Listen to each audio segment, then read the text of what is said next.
Kidsrock families, my name is Justin. As promised, we are at week 2 of Advent, and I hope you guys are enjoying the Advent Chain devotionals. And today I am joined by a guest, Caroline, and I'm so excited because we are here at another house. Justin, do you know where we are? It's one of the new church families. Exactly, we're at the Bradley's house at the Metro West High Rock Church, and we are so excited, and they are also going to be joined by the Marshalls today. Oh, the Marshalls, awesome. Marshalls, if you don't know, is Pastor Ryan Marshall's family, and we hear that the Bradleys and Marshalls are awesome. So let's just check out what they're up to for Advent. You guys ready? You ready? I'm ready, let's go. Okay, we're gonna be quiet. We're here. Are you guys ready? Are you ready? All right. Hello! How's it going? All right. Good to see you, friends. We need to wear our elf slippers.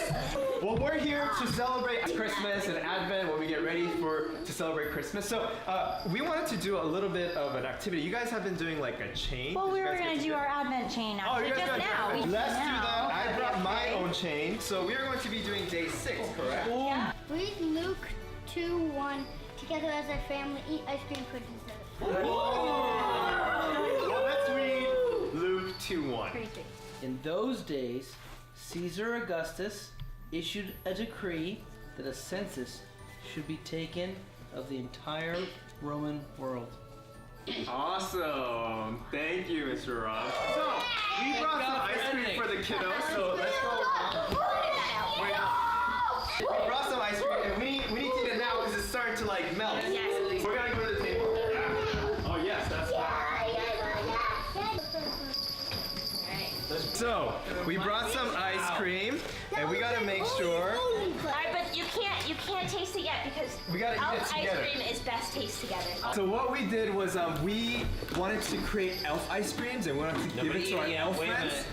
But we wanted you guys to sample it, okay? Taste it to see if it tastes any good so we can bring it to our elf Christmas party. 1, 2, 3. Take a bite. What do you think? God our Father. Why are you laughing? Is it amazing? It tastes good? What does it taste like?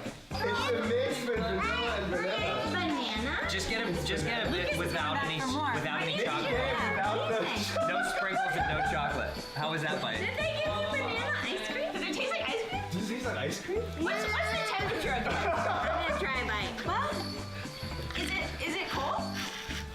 Well, High Rock families, we had a prank.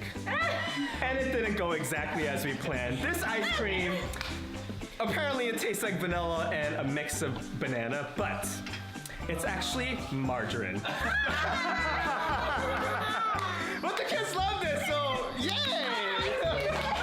We actually have real ice cream for you guys. What is it? It's margarine. Is that Those are better? awesome. Is it Yeah, better than I'm the glad they elf are. ice cream? Yeah, it tastes yummy. How about we divide into teams, so Team Mr. Bradley. maybe Bradley's and the Marshalls? Bradley.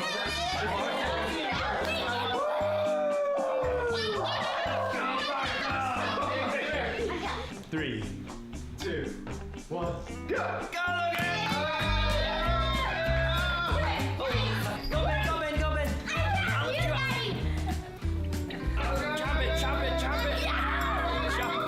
Did you get it? So yeah, we're on the last one for each family. All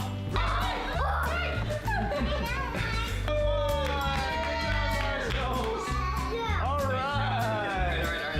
We have our winners, the Marshalls. Good game. Good game. Good game. I get to play the band with my dad. I get presents. You get presents. So my favorite thing about Christmas is Christmas Eve service. We try to make people remember why are we doing all this fun stuff. We're doing it because we're celebrating one person and one person only. And who? Jesus' birthday. Amen. Yes. The most important reason is to celebrate our Savior. I think we want to try to use Advent as a time to also teach them to think about other people. I always do an Advent devotional, and it's one of my favorites because it really talks about how Jesus sacrificed to come here. Like, he didn't have to come here for us. And so, like, I want our kids to know that it's about sacrifice, right? It's actually the opposite of the presents. Our family has been doing the Advent wreath with the candles and using it to just teach them a little bit more about the story of Jesus each day. That it's about, rather than what you receive, but giving and the sacrifice of giving.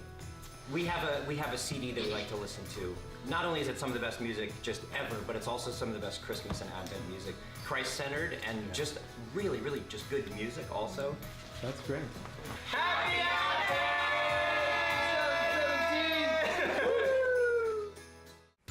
Wow, the Bradleys were so fun. I can't believe they fell for that ice cream prank. They totally ate it up. Yes. Thank you so much for having us, Bradleys and Marshalls. You know, this past week we read from Luke chapter 2, where we heard that Jesus was born.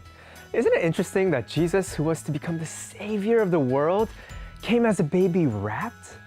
Try to imagine yourself being squished into the body of an ant. That might give you a little picture of what it might have felt like for our great big God to come to earth as a tiny baby.